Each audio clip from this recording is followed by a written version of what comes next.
Buenos días, señores alumnos. ¿Están visualizando las imágenes? Buenas tardes, doctor. Sí se ve. Ya, siendo la hora 1. Entonces vamos a iniciar estas clases. Vamos a abordar dos tópicos. Uno es lo que es incompetencia ítmico-cervical y otro es lo que es mola y datiforme.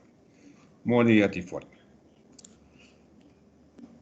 Entonces, en lo que concierne a la incompetencia ímico-cervical, podemos definir como la incompetencia cervical es una entidad clínica que se caracteriza por la dilatación cervical indolora. O sea, el cuello se comienza a dilatar sin que la paciente sienta alguna molestia o alguna dolencia en la parte baja. ¿Qué ocurre durante el segundo trimestre del embarazo? Si esta dilatación sigue, obviamente se van a prolapsar las membranas y va a haber una protrusión de estas a través del introito de todo el canal vaginal, seguido de una rotura prematura de membranas con una expulsión fetal. Acá en las imágenes ven ustedes, entonces la vejiga, la vagina. Esta imagen es la bolsa de las aguas que se está prolapsando a través de la vagina. Va a llegar un momento que la distensión es tanto y se rompen las membranas. Si se rompen las membranas, lamentablemente se sigue el parto. Sigue el parto. Entonces también podemos decir que la incapacidad del cuello uterino de mantener el embarazo es una incapacidad de mantener el cuello uterino cerrado hasta el término de la gestación. Esto ocurre en ausencia de contracciones uterinas. Ahora, la incompetencia ísmico-cervical no presenta criterios diagnósticos claros. Muchas veces hacemos el diagnóstico en forma retrógrada. La paciente nos refiere de haber tenido antecedentes de abortos tardíos, entonces nosotros ya sospechamos clínicamente por el hallazgo de dilatación cervical en ausencia de una dinámica uterina. Entonces la paciente nos dice, he tenido una pérdida. ¿De cuántos meses? 5 meses. Ojo, ojo, toda pérdida de esta edad hay que descartar una incompetencia cervical. Ahora, algunos factores asociados pues son el antecedente es importante, el antecedente de incompetencia cervical en una gestación previa a la que actualmente esté cursando. La infección intraamniótica o subclínica, ustedes saben que la bolsa que esté expuesta, esté en la flora vaginal, o sea, en la vagina, obviamente va a llevar un riesgo de infección. Se ha demostrado clínicamente de que con las membranas íntegras, estando en vagina la bolsa, entonces ya existen gérmenes que están en el líquido amniótico. Hasta un 50% de los pacientes con clínica compatible con incompetencia cervical enmascaran un cuadro de infección intraamniótica, sin otros signos clínicos de infección.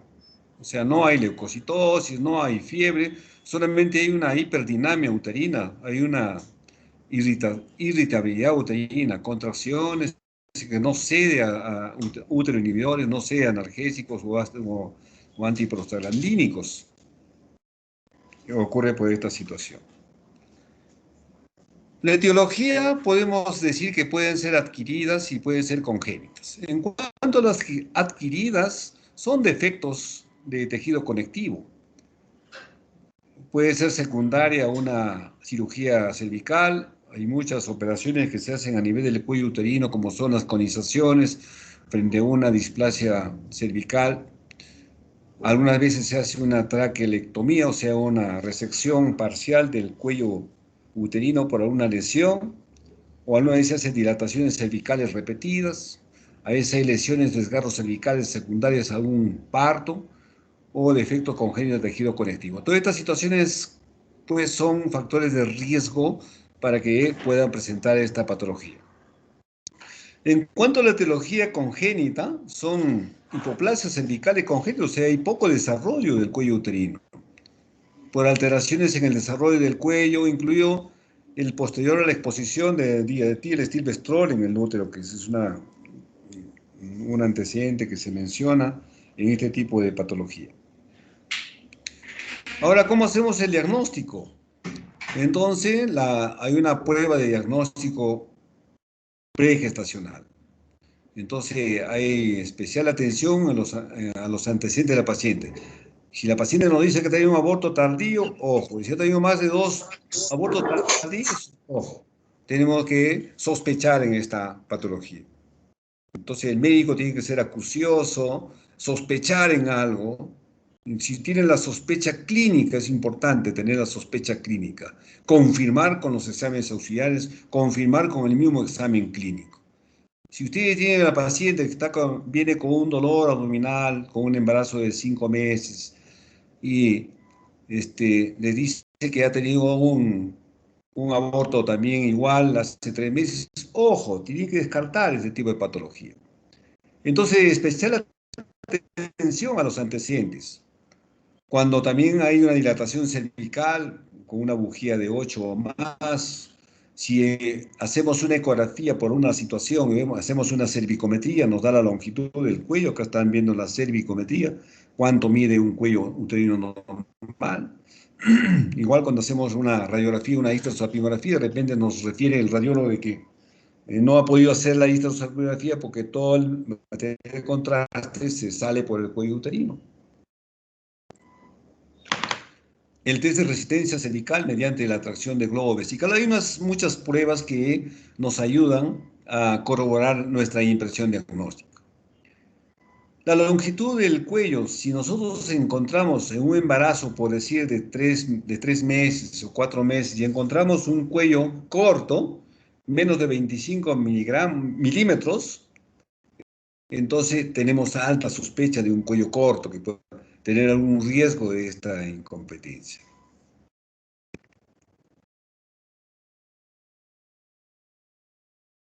Acá tenemos el cuello uterino. ¿Cómo medimos la cervicometría? Medimos del orificio cervical interno al externo, ¿no? Tenemos una medición, generalmente debe ser más de 25 milímetros. Menos de 25 milímetros estamos en la obligación de descartar ese tipo de patología. Acá tenemos varias formas de cómo el cuello se va dilatando. El cuello se va dilatando como una V o como una U, con la producción de membranas o en forma de Y. Todas estas situaciones nos hablan que hay una modificación del cuello uterino. Entonces, este es un cuello normal, fíjense, el cuello uterino es más de 25 milímetros, las bolsas están libres. Acá hay una dilatación cervical en forma de V, acá hay otra igual, y acá ya es en forma de una U. Hay poco cuello ya uterino libre. Eso lo hacemos por ecografía. El tratamiento dependerá de la edad gestacional. El cerclaje indicado por historia clínica, equivalente al cerclaje profiláctico o primario. O sea que si nosotros tenemos el antecedente que la paciente ha tenido 3 o más pérdidas por esta situación, nosotros programamos un cerclaje profiláctico o primario. Esto se hace generalmente entre las 3 y 14 semanas, no esperar mucho tiempo porque el cuello se va acortando a medida que va creciendo el embarazo, que pueda complicarse el pronóstico de la cirugía. Entonces, el cerclaje profiláctico primario se realiza de forma selectiva antes de evidenciar modificaciones cervicales, antes de que el cuello se nos comience a dilatar o a cortar con mayor intensidad. En gestaciones con antecedente de incompetencia cervical entre las 13 y 16 semanas. Tras el cribado de aneuploidía, o sea, hay que hacer un despistaje, pues el embarazo tiene que estar en perfectas condiciones para hacer un cerclaje. Imagínense si tiene malformaciones fetales mayores o alguna alteración, entonces tenemos que pensarlo nuevamente para hacer el cerclaje o no. Gestantes con historia de 2 o más pérdidas fetales en el segundo o inicio del tercer trimestre sugestivas de incompetencia cervical. Una historia de una pérdida fetal en el segundo o inicio del tercer trimestre después de la colonización cervical. Entonces nos tenemos la indicación de hacerle un cerclaje profiláctico o un cerclaje primario que también se conoce. Gestante a la que se realizó un cerclaje indicado por ecografía terapéutico secundario en la gestación anterior y que a pesar de ello presentó un nuevo parto prematuro. O sea, hay un cerclaje de emergencia que se hace en el momento que se hace el diagnóstico, porque hay pacientes que vienen a la emergencia refiriendo dolor, entonces ya cuando están con 5 meses de embarazo o más de 22 o 23 semanas. En esos casos, una alternativa de darles a estos pacientes es un cerclaje de emergencia que a veces no resulta eficaz, pero nos sirve de antecedente para hacer en el próximo embarazo un cerclaje profiláctico primario entre las 13 y 16 semanas, antes que se modifique el cuello uterino. El cerclaje indicado por ecografía, entonces equivalente al cerclaje terapéutico o secundario. Se realiza en gestantes con antecedentes de parto prematuro ante la evidencia de acortamiento cervical ecográfico, donde encontramos una longitud del cuello uterino menos de 25 milímetros antes de las 26 semanas. Un cuello de 25 milímetros o menos a las 32, 34 semanas tiene otra indicación o tiene otro significado. La progesterona vaginal o la progesterona micronizada por vía vaginal puede ser una alternativa igual de eficaz en estas mujeres, que será el tratamiento de primera elección, reservándose la realización de cerclaje cervical cuando a pesar de la progesterona se objetive un acortamiento o un agravamiento del cuello corto. Entonces, no se olviden una alternativa en estos embarazos indicado en un cerclaje terapéutico. Entonces, también van con la progesterona. La progesterona, de preferencia, si está con dilatación, pues puede ser por vía oral, pero si no hay dilatación cervical, no hay producción de las membranas, podemos usar la vía vaginal. Ahora, el cerclaje indicado por exploración física, equivalente al cerclaje terciario o de emergencia que les referí inicialmente. Se indica ante la evidencia, durante la exploración física, de una dilatación cervical asintomática de 2 centímetros con membranas visibles a través del orificio cervical externo antes de las 26 semanas de gestación. Ante esta situación clínica, siempre se debe valorar la realización de una amniocentesis previa al cerclaje. El amnioscopio es un dispositivo que se coloca a través del cuello uterino, hay de varios calibres, para visualizar las características del líquido amniótico. El cerclaje ha demostrado de ser efectivo que la conducta expectante con respecto, o sea, y el uso de tocolíticos. Entonces hay que darle alguna alternativa que mejore el pronóstico del embarazo de la paciente. Este tipo de cirugía, obviamente, se complica a veces con infecciones intraamnióticas, con rotura de las membranas en plena cirugía. Entonces, para hay que hacer en el quirófano, poner a la paciente en Trendelenburg para que las membranas se alejen un poco del cuello uterino, hacer una buena asepsia y pasar una cinta. Es sencillísima el cerclaje. Una cinta con 3 puntos se amarra y se acabó la operación. No dura más de 10 o 15 minutos. Lo que deben saber entonces también es el cerclaje en gestación gemelar. Hasta el momento existe escasa evidencia y es controvertido respecto a la utilización de un cerclaje en gestantes gemelares. Según la bibliografía disponible, el cerclaje indicado por historia obstétrica no ha demostrado ningún beneficio e incluso existen series que observan un aumento de riesgo de parto prematuro en embarazos gemelares con este tipo de patología que son sometidas a un cerclaje. Asimismo, la literatura más reciente ha reportado una reducción de la prematuridad y de la morbilidad perinatal en el cerclaje indicado por ecografía, principalmente cuando la longitud cervical es menos de 15 milímetros de longitud. En el caso del cerclaje indicado por exploración física, igual que en gestaciones únicas, se realizará previo al cerclaje una amniocentesis para descartar si es que hay una infección intraamniótica. Si es que encontramos gérmenes en el líquido amniótico, está contraindicado realizar el cerclaje porque después viene la infección corioamniótica. Como les digo, entonces las contraindicaciones del cerclaje uno es la infección intraamniótica, subclínica o sospechada o sospecha de coriomielitis clínica. Entonces, la amniocentesis nos puede hacer un diagnóstico temprano de una infección subclínica. O la amnioscopía, podemos ver un líquido amniótico con características de infección. Nos ayuda mucho para corroborar y abstenerse de hacer ese seclaje. Igualmente el sangrado vaginal es relevante en el contexto de patología placentaria, o sea, la placenta es posible que esté implantada en la parte baja, que pudiera complicar con un cerclaje. Si la paciente tiene dinámica uterina, igualmente está contraindicada realizar el cerclaje. Con mayor razón, la rotura prematura de membranas, o sea, la rotura prematura de membranas tiene un poder inductivo de trabajo de parto. Membranas rotas, secundariamente se viene el parto. Es igual que en el aborto inevitable. Es cuando se rompe la membrana, el aborto es en forma inevitable, se van a venir en los siguientes días o semanas. Muerte fetal o interrupción legal de la gestación o malformación fetal severa incompatible con la vida, entonces es una contraindicación del cerclaje cervical. Manejo clínico antes del cerclaje. Entonces, la gestante con cerclaje indicado por historia o por ecografía, hay que pedirle todos los análisis prequirúrgicos, donde esté la hemoglobina, hematocrito, huella de coagulación, glucosa, glucosa, creatinina, etc. Una visita preanestésica para ver el tipo de anestesia que nos va a apoyar el anestesiólogo.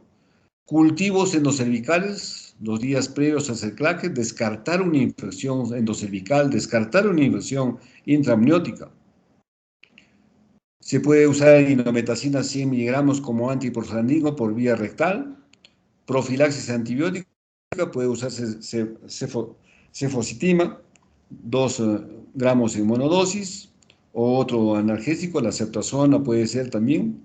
Y la maduración pulmonar de cerclajes en pacientes que tienen con una gestación más de 24 o 26 semanas. La gestante con cerclaje indicado por exploración física, igual, pedirles un hemograma, PCR, coagulación, todos los estudios prequirúrgicos buscando algún tipo de infección. Cultivos igualmente, para descartar algún tipo de infección cervical y intraamniótica. La longitud del cuello medir siempre, bueno, la amniocentesis es fundamental para estar seguros de que no curse con infección que pueda complicar una cirugía. El diagnóstico bioquímico de infección intraamniótica subclínica es pues con una glucosa líquida amniótica, menos de 14 miligramos, o una tinción de Gram con visualización de gérmenes. Antibióticos profilácticos ya les hemos mencionado. Tocolíticos igualmente les hemos mencionado, la indometacina actúa bien, se administra 100 miligramos rectales de indometacina 30 minutos antes del cerclaje, más indometacina 50 miligramos cada 6 horas vía oral en las siguientes 24 horas. Van bien como tocolíticos. Se podrán añadir otros tocolíticos si existen dinámica uterina tras la realización del cerclaje, siempre y cuando se hayan descartado la infección intraamniótica. También funciona bien la progesterona por vía parenteral en estos casos de cirugía. Los corticoides se administrarán corticoides en caso de cerclaje indicados por exploración física, si este se realiza en más o igual a 24 semanas, con un chance de dar una sobrevida a estos fetos en el caso de que fracase el cerclaje y se venga el parto inmaduro o prematuro extremo. Acá tenemos una técnica de cerclaje McDonald, fíjese, es sencillísimo, se pasa una cinta, 4 puntos y se anuda. Con una aguja, la aguja ya viene inserta en la cinta, es una cinta especial, y se hace 3 y 4 puntos y se anuda, y se acabó. El cuello se jala con pinzas de aros hacia adelante para que nos dé tiempo para hacer el cerclaje.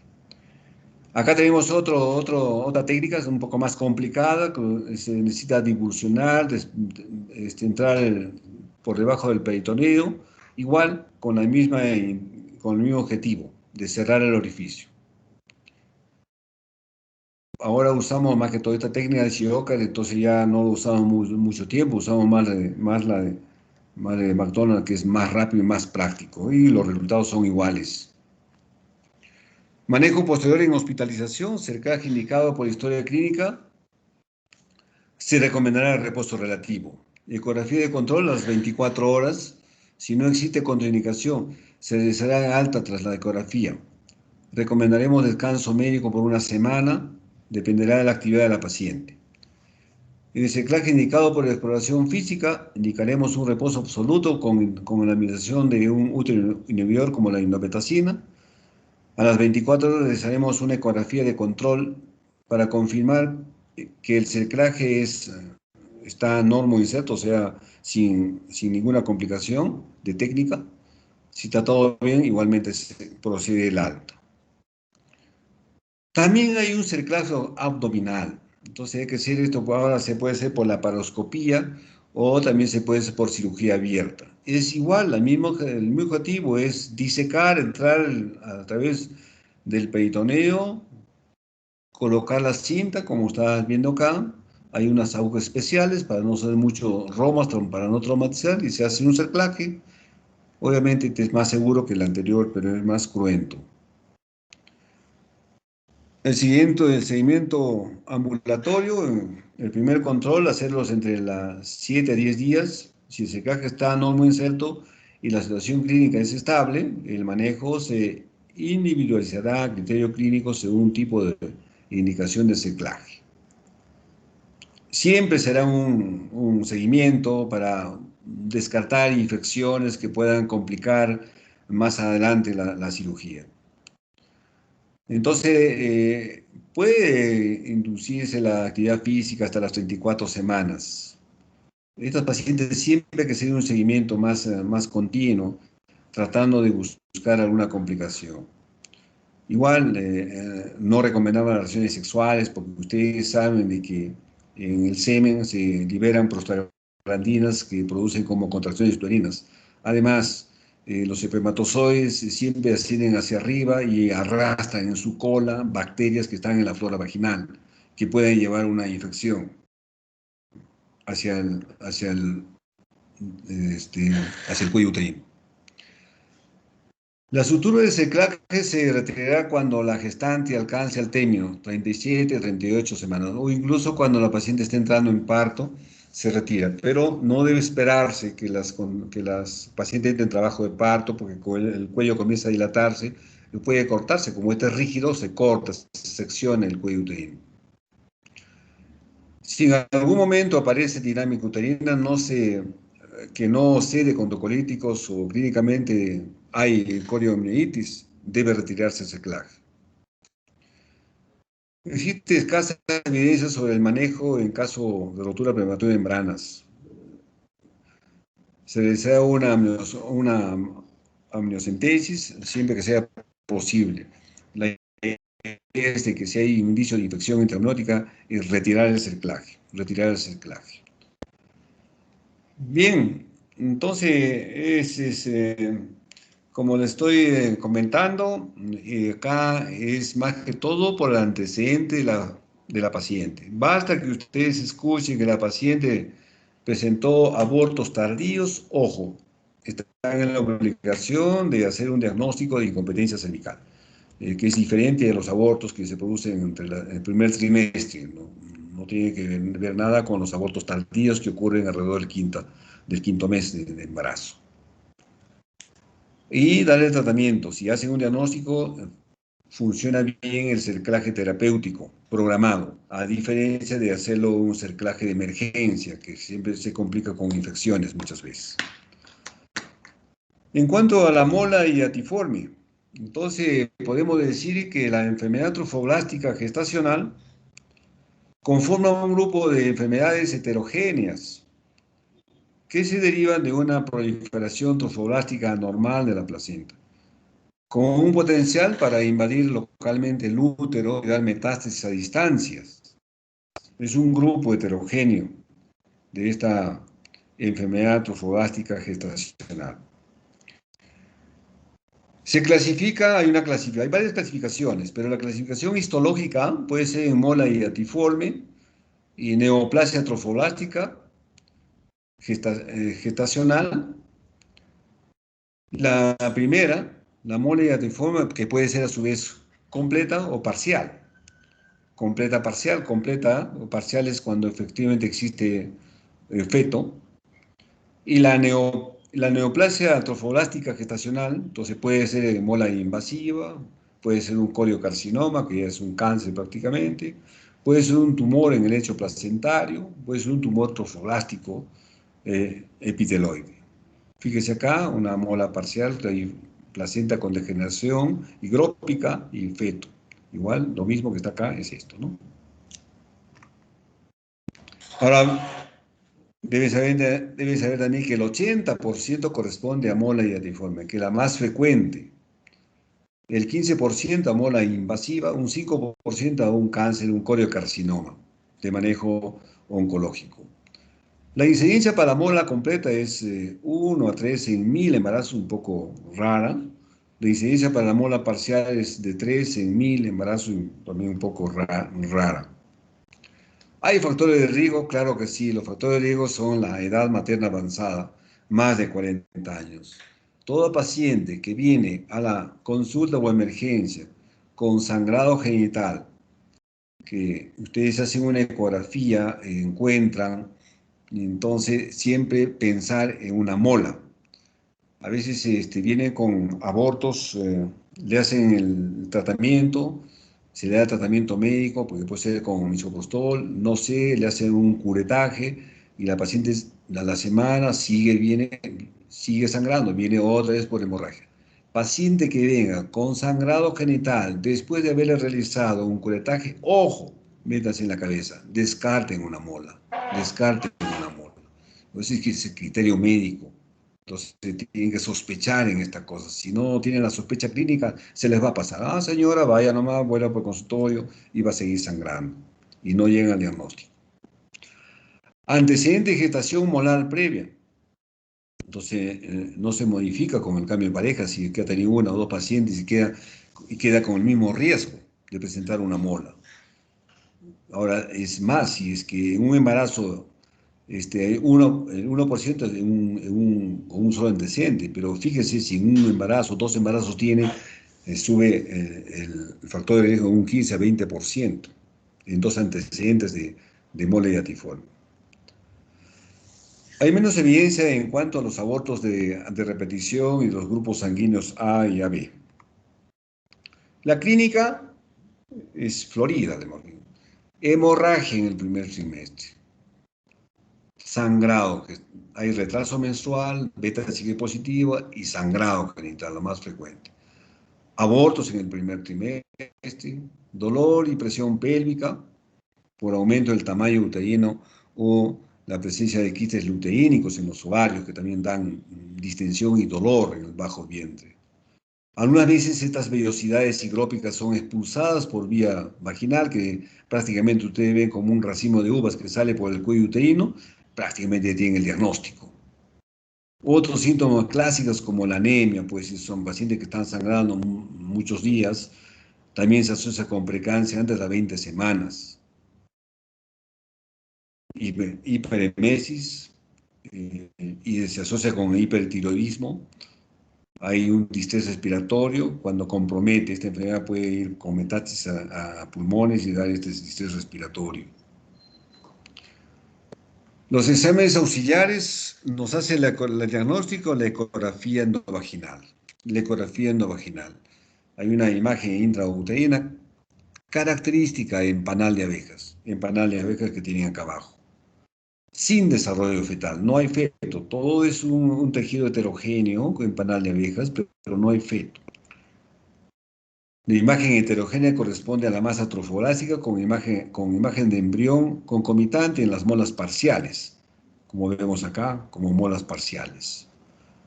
Y la masa necesaria es compatible con quistes tecaluteínicos. Fíjense en los ovarios cómo ponen hay muchos quistecitos que aumentan el tamaño, el volumen de los ovarios, característicos por un estímulo hormonal, característicos por ecografía que nos hacen el diagnóstico.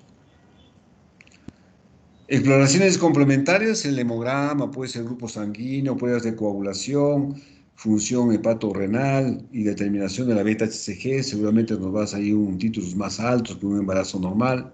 Hay que pedir una radiografía de tórax para ver si es que, antes de evacuar, para ver si hay metástasis, una ecografía hepática igualmente, porque puede metastatizar en este tejido. Hay que poner la función tiroidea, también una tomografía pulmonar, si es que hay sospecha por la radiografía del tórax que hubiera compromiso pulmonar. Acá tenemos un diagnóstico diferencial entre mola parcial y mola completa. Entonces, en cuanto a la diferencia en etiología, mola parcial es pues de la fecundación de un óvulo con dos espermatozoides, y mola completa es cuando hay un óvulo vacío con un esperma, o puede haber un óvulo con dos espermas, más frecuente con un solo esperma. El cariotipo también hay diferencias, que puede ser en la mola parcial es un triploide y en la mola completa hay un diploide. En cuanto al tejido, en cuanto a histología, también hay, a menudo hay feto, pues en la parcial, acá en la mola completa no hay feto. Entonces, las vellosidades cordiales es focal en la mola parcial con feto y en otro es difuso. En cuanto a la proliferación del trofolasto, también puede ser focal o moderada, y acá es pues, más grave, es difusa y severa. En cuanto a la presentación clínica, diagnóstico a veces terminan como aborto en el primer trimestre. Por acá puede haber congestación molar, el tamaño uterino. Entonces acá es pequeño, pero acá es más grande. En el 50% se ve en la mola completa, más grande el contenido, que corresponde a más tiempo de gestación. Los quistes tecaluteínicos, más frecuentes en la mola completa. Las complicaciones frecuentes, entonces, son más en la mola completa. ¿Y cuáles se maligniza más? Las molas completas se malignizan más con mayor frecuencia, que llevan un 15-20%. El tratamiento, el grado uterino aspirativo. Entonces, previo del estudio prequirúrgico, entonces se lleva a la paciente al quirófano, se hace un legrado uterino por aspiración, previa dilatación de cervical. A veces no es necesario dilatar el cuello, ya está dilatado, solamente se pone la cara en la aspiración. En las molas parciales se puede valorar la valoración médica cuando el tamaño del componente fetal contraindica el legrado aspirativo, dependerá de estas situaciones. La administración de útero tónicos solo está recomendado ante una hemorragia post-evacuación. Sí, también la administración de la inmunoglobulina anti-D a todas las pacientes con RH negativas, porque pueden sensibilizar para un próximo embarazo. En fetos grandes o molas grandes que no van bien por vía de la aspiración, se plantea una histerotomía. Se hace como una cesárea, se hace un corte, se abre un corte en el útero, se aspira, se saca el contenido por vía abdominal. O si en pacientes mayores que han cumplido su rol materno y son mayores, es la opción de la histerectomía. El estudio anatomopatológico, entonces se realiza el estudio del material obtenido mediante el grado aspirativo. Se remitirá una muestra a anatomía patológica y otra al laboratorio genético, en cualquier de los siguientes casos. Cuando no hay evidencia previa de un saco gestacional, cuando no hay vesícula ni embrión. Existencia de sospecha clínica o analítico-ecográfica de mola y datiforme. Cuando el hallazgo de beta-HCG es más de 150.000, son muy altos. El seguimiento, que es el seguimiento de estos pacientes. Monitorización seriada de la beta-HCG. Determinación a las 24 a 48 horas después de la evacuación. Hay que ver cuánto se ha modificado la beta-HCG. La determinación semanal hasta conseguir 3 determinaciones conseguidas negativas. Entonces ahí ya se suspende el seguimiento. Posteriormente se realiza determinaciones mensuales hasta 6 meses, hasta que esté negativo prácticamente. Estos pacientes es recomendar que no deben quedar embarazadas. Se les administra un método de planificación familiar. La ecografía transvaginal, entonces, en las primeras 7 o 10 días del seguimiento por seguimiento post de la evacuación, ver el endometrio, qué grosor tiene, si es que hay algunas imágenes agregadas que nos pueden ayudar a ver si es que hay persistencia de la enfermedad.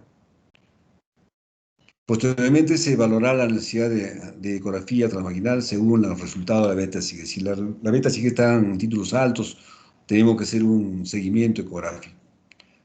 La radiografía de tórax, si no se dispone de radiografía previa, cuando el diagnóstico de mola y atriformia sea un hallazgo por anatomía patológica posterior a la evacuación, debe hacerse la radiografía de tórax para descartar metástasis a este nivel. Y si tiene una previa a la evacuación, no es necesario repetirla. Si está normal, no, ya no es necesario repetir. Ante la sospecha de la persistencia de la enfermedad intrauterina, no está indicado la rebiopsia o la reevaluación para confirmar la malignización de enfermedad trofoláctica extradural, dado el riesgo de desencadenar una hemorragia uterina muy grave después de hacer un nuevo legrado o algún procedimiento. En pacientes serán tributarias de evaluación a ginecología oncológica, en estos casos de títulos muy altos o de metástasis a nivel torácico o de persistencia de un endometrio engrosado con persistencia de tejido sospechoso de malignidad. En el caso de persistencia de la beta-HCG sin imágenes ecográficas, que lo justifico, se realizará una exploración ginecológica dirigida para monitorizar la involución de estructuras pélvicas y descartar la presencia de metástasis vaginales, que pueda estar explicando la persistencia alta de la beta-HCG. Se realizará también el seguimiento de la beta-HCG a pacientes que han sido sometidas a histerectomía, porque puede haber algún foco ectópico que esté persistiendo y dándonos títulos altos de la beta-HCG. Ahora, ¿cuándo la paciente debe ser referida a oncología, a gineconco, ante la sospecha de una enfermedad que gestionará la derivación en los casos de que la imagen intrauterina se encontremos en forma apicarrada, con abundante perfusión objetiva con el ecodoppler y que pueda presumir un potencial de riesgo quirúrgico? Sospecha de persistencia de la enfermedad intrauterina después de la primera evacuación. Niveles de la beta-HCG en meseta, o sea, durante 4 determinaciones, que no desciende, permanece en mesetas. La elevación más del 10% de los niveles de la beta-HCG en 3 determinaciones semanales consecutivas. Niveles de beta-HCG persistente elevados durante 6 meses. Que la anatomía patológica informe el diagnóstico de coriocarcinoma. En otros casos sí deben ser referidas a gineco-onco, que ya manejan de acuerdo a protocolos que tienen preestablecidos. Lo que estaba diciendo, la anticoncepción es importante en este tipo de pacientes. Es necesario informar a la paciente de la importancia de evitar una nueva gestación durante el seguimiento de beta-HCG. Se recomendarán anticonceptivos orales durante el seguimiento, dado que en estas pacientes hay suficiente evidencia de que no aumenta el riesgo de la enfermedad trofobástica posterior. Puede incluso disminuirla y tiene una menor tasa de embarazo comparado al uso del método de barrera. La paciente será dado de alta y podrá plantearse nueva gestación una vez finalizado el seguimiento de la beta-HCG. Bien, señores alumnos, eso les traje para hoy día. Estos dos temas cortos de incompetencia hídrico-cervical y la mola y atiforme. Mola y atiforme.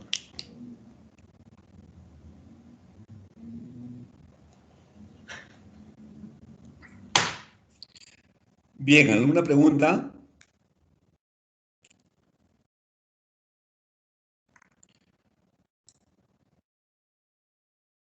Si no hay preguntas, entonces nos estamos viendo. Gracias, doctor. Muy bien. Ya lo subo a las clases al sistema. Muchas gracias, doctor. Hasta luego. Hasta Hasta luego, luego. doctor. Hasta luego. Gracias. Hasta Cuídese luego. mucho. Gracias. Gracias. Hasta luego. Hasta luego, doctor.